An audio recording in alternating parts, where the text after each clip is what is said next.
अवधूत चिंतन श्री गुरुदेव दत्त श्री स्वामी समर्थ. मी शीतल तुमच्या सगळ्यांचं चॅनलमध्ये स्वागत करते. नॅचरल सुरुवात करते. मंडळीनो, उद्या आहे 14 जून तारीख आणि परवा 15 जून तारीख आणि हे दोन्ही दिवस खूप महत्वाचे आहेत आपल्या सगळ्यांसाठी. कारण की जसा अधिक महिना 17 मे पासून सुरू झाला होता आणि हा अधिक महिना पुरुषोत्तम मास मल मासारंभ किंवा धोंड्याचा महिना म्हणायला हरकत नाही. हा जेवढा महत्वाचा होता, या महिन्यातला प्रत्येक दिवस जेवढा महत्वाचा होता, आपण जेवढे काही पुण्यकर्म, सेवा, जे काही दान धर्म, मंत्र, स्तोत्र, सगळं जे काही पठण केलं आहे, जे काही पुण्यकर्म केले आहे, त्या सगळ्यांची सांगता आता लवकरच होणार आहे. म्हणजेच काय, तर आपली येणार आहे लवकरच सोमवती अमावस्या, जी 15 जून 2026 या रोजी आहे. पण आपला सांगू इच्छिते की या सोमवती अमावस्येच्या दिवशी आपल्या अधिक महिना संपणार तर आहेच, पण सोबतच अधिक महिना संपण्याच्या बरोबरच आपल्याला काही उपाय तोडगे सुद्धा या प्रभावी अमावस्या तिथीला करायचे आहेत. कारण की अधिक महिन्यात ही जी काही अमावस्या आलेली आहे, सोमवती अमावस्या, ही 3 वर्षातून एकदाच येत असते आणि ती अधिक महिन्यातली असल्यामुळे तिचं महत्व खूप जास्त पटीने वाढलेलं आहे. तसं बघायला गेलं तर प्रत्येक महिन्यात अमावस्या तिथी असते, पण अधिक महिन्यातल्या सर्व तिथी, वार, सण असेल, अमावस्या, पौर्णिमा जे काही असेल ते खूप जास्त महत्वाचं असतं. या दिवशी आपण जे काही उपाय, तोडगे, सेवा, जे काही दान धर्म करू, जे काही पितरांच्या असेल सेवा, कुठल्या पण सेवा करू, त्याचं तुम्हाला अधिकम अधिकस्य पुण्य प्राप्त होणार आहे. फक्त मनोभावे, श्रद्धेने आणि विश्वास ठेवून ते आपल्याला करायचे आहे. आपल्याला याच सोमवती अमावस्येला, जी 15 जून 2026 या दिवशी आलेली आहे, पण ती 14 आणि 15 दोन्ही तारखेला तिथी दाखवत आहे आपल्या कॅलेंडरमध्ये. तर या सोमवती अमावस्येला आपल्याला नारळाचा एक अत्यंत प्रभावी उपाय करायचा आहे. तोडगा पण म्हणायला हरकत नाही. ते उपाय तोडगे केल्याने खरंच सांगते, तुमच्या घरातली सर्व अशांतता, दरिद्री, नकारात्मक ऊर्जा, वाईट शक्ती, सोबत नजर बाधा असेल आणि सगळ्यात महत्वाचं म्हणजेच काय, तर आपल्याला एक प्रकारचं आपल्याला जे काही म्हणतात ना, की अपघातापासून सुद्धा आपल्या कुटुंबाचं संरक्षण प्राप्त होणार आहे फक्त या एका नारळाने. तर याबद्दल संपूर्ण माहिती तुम्हाला आजचे व्हिडिओ देणार आहे. नक्कीच व्हिडिओ शेवटपर्यंत बघा. खूप महत्वपूर्ण माहिती आहे आणि जास्तीत जास्त लोकांना शेअर करायला देखील विसरू नका. तर चला व्हिडिओला सुरुवात करूया. तर मंडळींनो, आपल्या सगळ्यांना आता माहितीच असेल की आपला अधिक महिना आता उद्या संपणार आहे. आता बघता बघता आपण अधिक महिन्याची खूप वाट बघत होतो. 3 वर्ष कधी जातील आणि कधी अधिक महिना येईल. आता अधिक महिना देखील संपला आहे आपला आणि आता आपल्याला पुढले 3 वर्ष या अधिक मासासाठी वाट बघावी लागणार आहे. जास्तीत पुण्यकर्म, दान धर्म, सेवा, विष्णूंच्या सेवा जास्त करण्यासाठी. आता सगळ्यांनीच, मी तर खरं सांगेल की बा सगळ्यांनी, मला तर कमेंट्स वरून तरी वाटतं की बा खूप जणी मनापासून श्रद्धेने या अधिक महिन्यामध्ये सेवा केल्या आहेत, पारायण केले आहेत, मंत्र, स्तोत्र, दान धर्म, ओटी भरणे असेल, सर्व काही गोष्टी केल्या आहेत. आम्हाला जेवढं शक्य झालं तेवढं सगळं माहिती आम्ही तुमच्यापर्यंत पोहोचली आहे आणि तुम्ही त्या सगळ्या माहितीला तेवढं जास्त उत्तम प्रतिसाद दिला, त्यासाठी पण खूप खूप धन्यवाद सगळ्यांचे.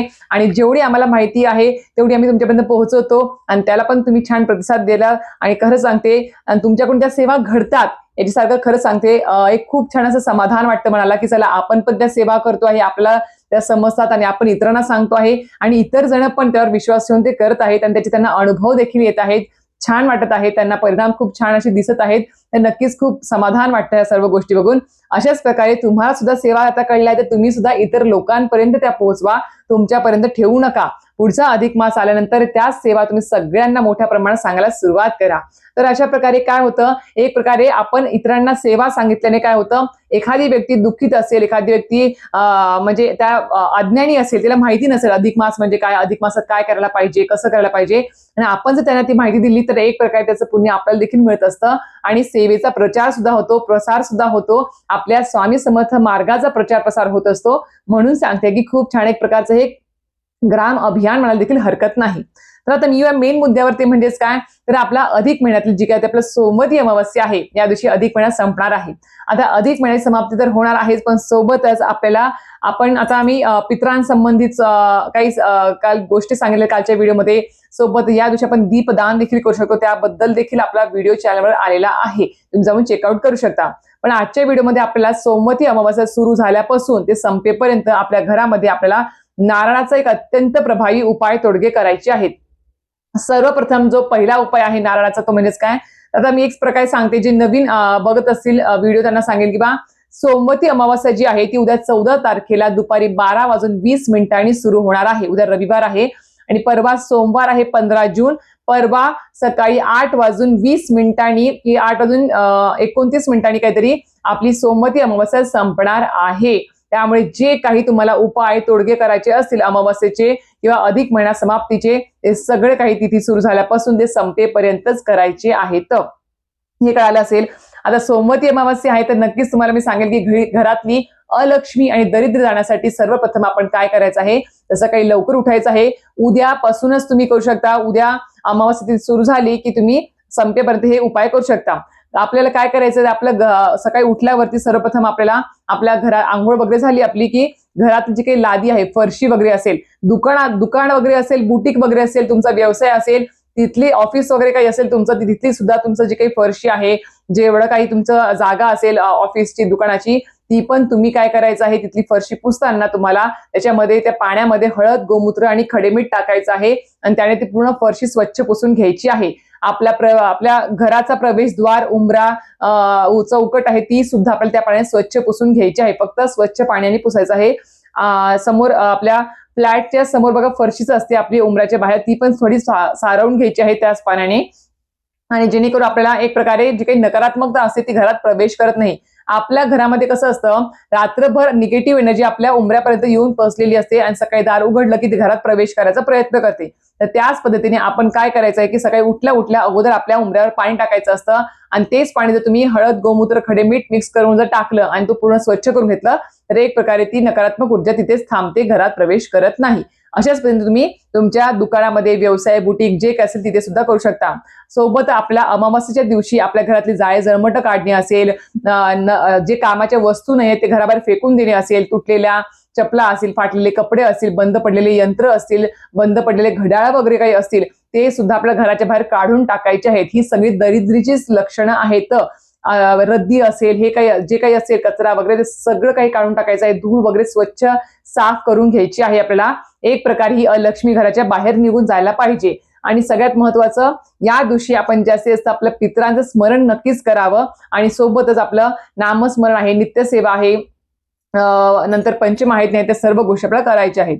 आता हे झालं तर उंबऱ्यावरती या दिवशी अमावस्या पौर्णिमा तिथी असेल तर आवर्जून आणि लक्षात ठेवून आपल्या प्रवेशद्वाराच्या उंबऱ्यावर आपल्याला हळदीचं लेपन नक्कीच करायचं आहे. हळद घ्यायची, त्याच्यामध्ये थोडंसं गोमूत्र टाकायचं आहे, गुलाबजल वगैरे टाकलं तरी चालेल, ते थोडंसं लपथपीत करून उंबऱ्यावरती सारवायचं आहे. एक प्रकारे जी काही अमावस्या तिथीला जी काही निगेटिव्हिटी असते, वाईट शक्ती असते, नजरबाधा असते, ती घरात प्रवेश करत नाही त्या हळदीमुळे. तर ते करायचं आहे. उंबऱ्याच्या बाहेर आपल्याला रांगोळी वगैरे काढायची आहे, पंचोपचार पूजन उंबऱ्याचं आणि रांगोळीचं वगैरे करायचं आहे. प्रवेशद्वारावरती सुद्धा स्वस्तिक काढायचं आहे, हळद कुंकाने शुभ लाभ लिहायचा आहे, त्यांनी सुद्धा तुम्हाला पंचोपचार पूजा करायची आहे.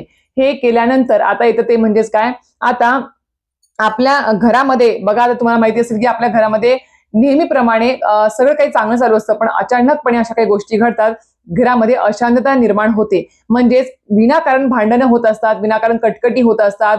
असं कधी घडत नाही, पण अचानक पद्धतीने या गोष्टी व्हायला सुरुवात होत असते. सोबत घरामध्ये शांतता वाटत नाही, निगेटिव्हिटी वाटतं, जरा असं वाईट ऊर्जा घरामध्ये आहे की काय असं वाटतं. घरामध्ये आलं की थोडंफार अस्वस्थ वाटतं बघा, त्याला सुद्धा म्हणता येईल. तर नकारात्मक ऊर्जा, वाईट शक्ती, वाईट बाधा आपल्या घरातली घालून टाकण्यासाठी आपण काय करायचं आहे, एक अख्खा आपलं नारळ असतं बघा, ज्याला आपण श्रीफळ म्हणतो, ते नारळ घ्यायचं आहे. ते नारळ आपल्याला अख्खं नारळ घ्यायचं आहे. ते घेऊन आपल्याला देवघरासमोर धूप दीप लावून आसनावर आपण बसायचं आहे. समोर तो नारळ ठेवायचा. नारळाची जी काही शेंडी आहे ती शेंडी आपल्याला आपल्या देवांकडे ती फिरवायची आहे आणि त्याच्यावर आपल्याला काय करायचं आहे, 7 कापराच्या वड्या घ्यायच्या आहेत. 7 कापराच्या वड्या अख्ख्या घ्यायच्या आहेत. भीमसेनी कापूर घ्या, साधा कापूर घ्या, चालेल. तर 7 अख्ख्या वड्या घ्यायच्या आहेत. आणि हा जो उपाय आहे आता जो मी सांगते आहे तो तुम्हाला 14 तारखेला संध्याकाळी रात्री जर केला तर अतिशय उत्तम. कारण की हा जो उपाय आहे नारळाचा उतारा वगैरे काढणे असेल किंवा जे काही असेल ते संध्याकाळी रात्रीच करायला पाहिजेत, आपण दिवसा करू नये असं म्हटलं गेलं आहे. त्याचा प्रभाव जास्त होतो रात्री किंवा संध्याकाळी केल्याने. तर आपल्याला एका मागे एक त्या नारळ जो असतो समोर ठेवायचा, पाटावर ठेवा किंवा एखाद्या ताटावर ठेवा तुम्ही. त्याच्यावर तुम्हाला एका मागे एक 7 कापराच्या वड्या जाळायच्या आहेत. कापराची वडी आता आपण एक घेतली, ती जाळली, तर ते जळत असताना म्हणजे 7 कापराच्या वड्या, एक कापराची वडी जळून शांत व्हायच्या अगोदरच दुसरी कापराची वडी त्यावर ठेवायची आहे, ती जळू द्यायची आहे. असं एका मागे 7 कापराच्या वड्या त्यावर जाळायच्या आहेत आणि त्या 7 कापुराच्या वड्या जळेपर्यंत आपल्याला काही मंत्रस्तोत्र पठण करायचे. ते म्हणजेच काय, श्री स्वामी समर्थ, श्री स्वामी समर्थ असं तुम्ही जपमाळ करू शकता, नामस्मरण करू शकता. सोबत गायत्री मंत्राचं पण तुम्ही नामस्मरण जप करू शकता. ओम तत्सवितुर्वरेण्यं भर्गो देवस्य धीमहि धियो यो नः प्रचोदयात्.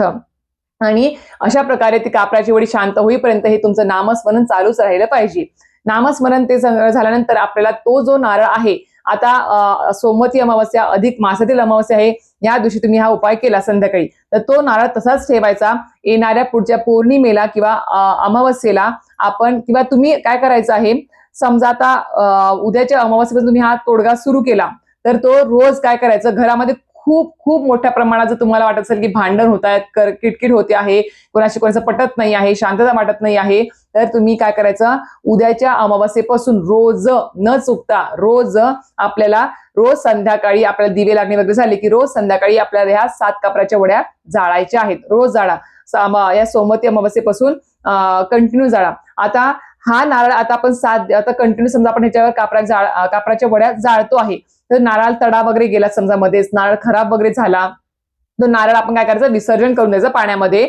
आणि त्यानंतर आपल्याला काय करायचं आहे, पुढच्या येणाऱ्या पौर्णिमेला किंवा पुढच्या येणाऱ्या अमावस्येला परत दुसरा नवीन नारळ घेऊन आपण कंटिन्यू ही सेवा रोज करू शकतो. जोपर्यंत आपल्या घरामध्ये फरक पडत नाही तोपर्यंत हे सेवा चालू ठेवायची. आणि ज्यावेळेस आपल्याला वाटेल की बा सगळं काही व्यवस्थित वाटत आहे, तर हा उपाय तोडगा तुम्ही थांबवून देऊ शकता. पण नारळ जर मध्येच खराब झाला 7 दिवसामध्ये, समजा आता उद्याच्या अमावस्येला सुरू केला आणि मध्येच जर नारळ 2-3 दिवसांनी खराब झाला, ते कापराच्या वड्या जर त्यांना तडा वगैरे गेला, काहीतरी झालं, तर नारळ विसर्जित करून द्या, थांबून जा. पुढच्या पौर्णिमेला किंवा अमावस्येला तुम्ही तो नारळ घेऊ शकता.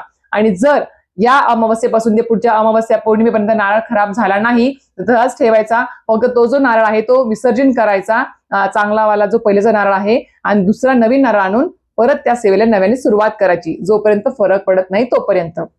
हा झाला पहिला उपाय. दुसरा उपाय आहे तो म्हणजेच काय, आता आपणास माहिती असेल बघा की आपल्याकडे वाहनं आहेत, प्रत्येकाकडे गाड्या आहेत, 4 व्हीलर आहे, 2 व्हीलर आहे, सायकल आहे, सगळं काही आहे. आणि तेच असं एक महत्वपूर्ण कारण आहे जे आपल्याला आपल्या आयुष्यामध्ये किंवा आपल्या घरातल्या व्यक्तींना सुरक्षितपणे घेऊन जातं आणि सुरक्षितपणे घेऊन येतं घरी. कामावर जाणं असेल, ऑफिसला जाणं असेल, बाहेर गावी जाणं असेल, प्रवास करणं असेल, त्यावेळेस आपलं वाहन सुरक्षित असणं खूप गरजेचं आहे. आजकाल जर आपण बघितले तर एक 100 न्यूज तरी असतात दिवसभरामध्ये की इथे ऍक्सिडेंट झाला, तिथे वाहनाची दुर्घटना झाली, म्हणजे अपघात झाला वगैरे, खूप काही न्यूज असतात. तर त्या तशा घटना आपल्या बाबतीत घडू नये, आपल्या कुटुंबातील व्यक्तींच्या बाबतीत घडू नये असं वाटत असेल, तर काय करायचं आहे, एक नारळ घ्यायचं. प्रत्येक महिन्याच्या अमावस्येला, आता या सोमवती अमावस्येपासून तुम्ही सुरू करू शकता, तर काय करायचं, सकाळी सकाळी आपली अमावस्या तिथे सुरू झाली की आपलं वाहन जे आहे, गाडी, ज्या काही तुमच्या गाड्या असतील त्या गाड्या तुम्हाला स्वच्छ पाण्याने धुवायच्या आहेत. कशाने, पाणी तेच तयार करायचं, पाणी घ्यायचं, त्यामध्ये थोडंसं गोमूत्र, हळद, मीठ टाकायचं आणि त्याच पाण्याने पूर्ण आपली गाडी स्वच्छ करून घ्यायची आहे. सायकल असेल, तुम्ही ज्याने प्रवास करता, ज्या गाड्या तुमच्या घरामध्ये आहेत, ज्या व्यक्ती लहान मुलांनी सायकल वगैरे ते सुद्धा असेल तरी चालेल, सगळ्या आपल्याला त्या मीठ, गोमूत्र, हळदीच्या पाण्याने पूर्ण गाड्या स्वच्छ करून घ्यायच्या आहेत. स्वच्छ करून पुसून वगैरे झाली की आपल्याला काय करायचं, ती जी आपली गाडी आहे ती आपल्याला पूर्व पश्चिम आपल्याला गाडी उभी करायची आहे आणि गाडीचा उतारा करायचा आहे. आता गाडी स्वच्छ पुसून झाली की गाडी जागेवर चालू ठेवायची आणि आपल्याला काय करायचं, एक अख्खा नारळ घ्यायचा आहे, श्रीफळ घ्यायचं आहे. ते नारळ घेऊन आपल्याला काय करायचं, नारळ हातात घ्यायचं. घरातल्या पुरुष मंडळींनी केला तर अतिशय उत्तम, मुलांनी केलं तरी, म्हणजे मुलं म्हणजे आपल्याला म्हणते असेल की बा बॉईज ज्याला म्हणतात, मुलं, मुली नाही, मुलं, त्यांनी उतारा केला तर अतिशय उत्तम. तर काय करायचं आहे, आपल्याला तो नारळ हातात घ्यायचा आणि 7 वेळेस श्री स्वामी समर्थ, श्री स्वामी समर्थ, श्री स्वामी समर्थ 7 वेळेस आपल्याला करायचं आहे. गाडीच्या वरून पासून ते खालपर्यंत गाडी जागेवर चालू ठेवायची.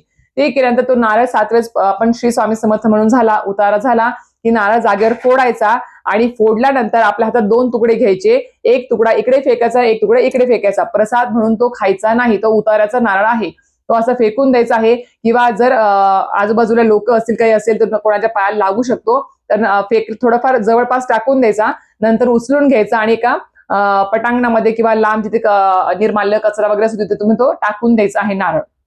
तर याने काय होईल, तर आपल्या वाहनाचं एक प्रकारे उतारा निघतो, सुरक्षितता प्राप्त होते आणि सारखा जर तुमच्या गाडीचा खर्च वगैरे काही निघत असेल तो पण निघणार नाही. गाडी एकदम व्यवस्थित राहते आणि आपला प्रवास देखील व्यवस्थित होतो गाडीवरती. हे एक झालं. आता नंतरचा उपाय जो ते म्हणजेच काय, तर आपल्याला काय करायचं आहे, आपल्या घरामध्ये ज्या काही आजारी व्यक्ती आहेत, वयस्कर व्यक्ती आहेत किंवा लहान मुलं आहेत किंवा घरातल्या सर्व व्यक्ती असतील, मंडळी असतील घरातल्या आपल्या, तर त्या सगळ्यांचा सुद्धा आपल्याला नारळाने उतारा करायचा आहे. आता सगळ्यात महत्वाचं म्हणजे घरातल्या आजारी व्यक्ती किंवा लहान मुलांना नजर सारखी होत असेल तर नक्कीच आवर्जून त्यांचा उतारा या दिवशी म्हणजे नारळाचा उतारा आपण केलाच पाहिजे किंवा नजर काढलीच पाहिजे नारळाने. तर काय करायचं आहे आपल्याला, घरातली आजारी व्यक्ती असेल किंवा लहान मुलं असतील तर काय करायचं, एक नारळ घ्यायचं.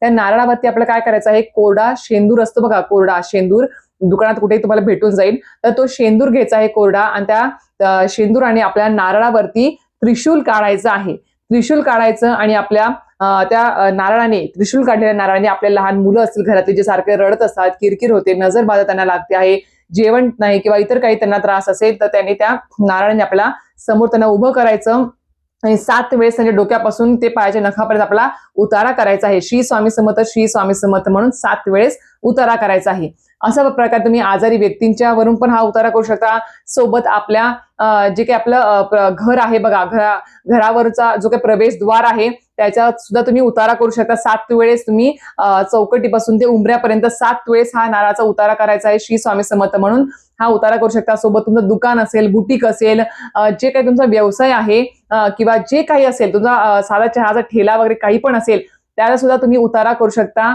या त्रिशूल काढलेल्या नारळाने. आणि नक्कीच करावा, कारण कसं असतं, आपल्या घरातील लहान मुलं असतील किंवा वयस्कर व्यक्ती असेल किंवा आजारी व्यक्ती असतील किंवा आपलं घर आहे, दुकान आहे, बुटीक आहे, ज्या वेळेस आपल्या घरामध्ये सगळं काही चांगलं चालू असतं, आपली वास्तूमध्ये सगळ्या गोष्टी व्यवस्थित होत असतात, आपलं घर खूप सुंदर असेल, समजा घरामध्ये सततचं हसणं खेळणं सगळं काही चालू असतं, दुकान आहे, व्यवसाय आहे, बुटीक आहे, उद्योगधंदा आहे, ते सगळं काही व्यवस्थित चालू असतं, बरकत होत असते, त्यावेळेस हजारो लोकांच्या नजरा सुद्धा आपल्यावरती खिळून पडलेल्या असतात की ह्यांचंच कसं चांगलं होत आहे. आणि म्हणजे एक प्रकारे नजर जास्त प्रमाणात लागत असते. जर आपलं सगळं काही चांगलं चालू असेल तर नजर लावणारे सुद्धा खूप मोठ्या प्रमाणात असतात. त्याच्यामुळे सांगते की आपलं दुकान, बुटीक, उद्योगधंदा जे काही असेल त्याच्यावरून सुद्धा तुम्ही या नारळाने उतारा करू शकता आणि करावाच उतारा. नक्की सांगते, अमावास्या तिथी खूप प्रभावी तिथी आहे. या दिवशी या नारळाने उतारा केलाच पाहिजे. सोबत आता नारळाने उतारा केल्यानंतर दुकानाचा असेल, व्यवसायाचा असेल, उद्योगधंदाचा असेल किंवा घराचा असेल किंवा लहान मुलं किंवा वयस्कर व्यक्ती असतील, यांचा नारळाने जो त्रिशूल काढलेला नारळ आहे त्याने उतारा केल्यानंतर तो नारळ आपण काय करायचा आहे, ज्या व्यक्तीने उतारा केला आहे त्याच व्यक्तीने कोणाशीही न बोलता तो नारळ लांब कुठेतरी बाहेर नेऊन टाकून द्यायचा आहे. जिथे कचरा वगैरे असेल, जिथे कोणी जात नाही अशा ठिकाणी तो नारळ टाकून यायचा आहे. नारळ बाहेर टाकून टाकायला जाताना कोणाशीही बोलायचं नाही आहे, कोणीही भेटू देत, फक्त इशारा करायचा की 5 मिनिट थांबा म्हणून जाऊन टाकून यायचं. आल्यानंतर आधी हातपाय धुवायचे, बाहेरच धुवायचे, बिल्डिंग असेल तर खालीच हातपाय धुवून घ्यायचे, घराच्या बाहेरच हातपाय धुवायचे आहेत आणि त्यानंतरच घरामध्ये प्रवेश करायचा, स्वामींना मुजरा करायचा त्रिवार. अशा प्रकारे तुम्ही हा उतारा करू शकता प्रत्येक अमावस्येला. आता या अमावस्येपासून तुम्ही सुरुवात करा आणि प्रत्येक अमावस्येला करून बघा तुम्हाला फरक नक्की जाणवेल. म्हणून सांगते की हे नारळाचा उपाय जो असतो, तोडगा जो असतो, तो खूप प्रभावी आहे. नक्कीच करून बघा. आणि हो, जर काही प्रश्न असतील तर नक्कीच कमेंट बॉक्समध्ये विचारा. 100% तुम्हाला त्याचा उत्तर द्यायचा प्रयत्न करेल. आणि ही अधिक मासातील अमावस्या आहे, त्यामुळे या वेळेस आपण या अमावस्येला जे काही दीपदान, वस्त्रदान, अन्नदान, पितरांसाठी सेवा असेल, जे काही आपण करू त्यांच्यासाठी हवन, तर्पण पितरांसाठी किंवा हे उपाय तोडगे जे काही असतील त्याचं तुम्हाला अधिकस्य फायदे आणि फलश्रुती प्राप्त होणार आहे. म्हणून सांगते आहे, 3 वर्षानंतर ही तिथी आली आहे, अमावस्या तिथी, सोमवती अमावस्या, ही हातची घालवू नका फक्त. अशा प्रकारे व्हिडिओ तेच थांबवते. व्हिडिओ आवडला असेल तर नक्कीच व्हिडिओ लाईक, शेअर, सबस्क्राईब करायला विसरू नका. श्री स्वामी समर्थ.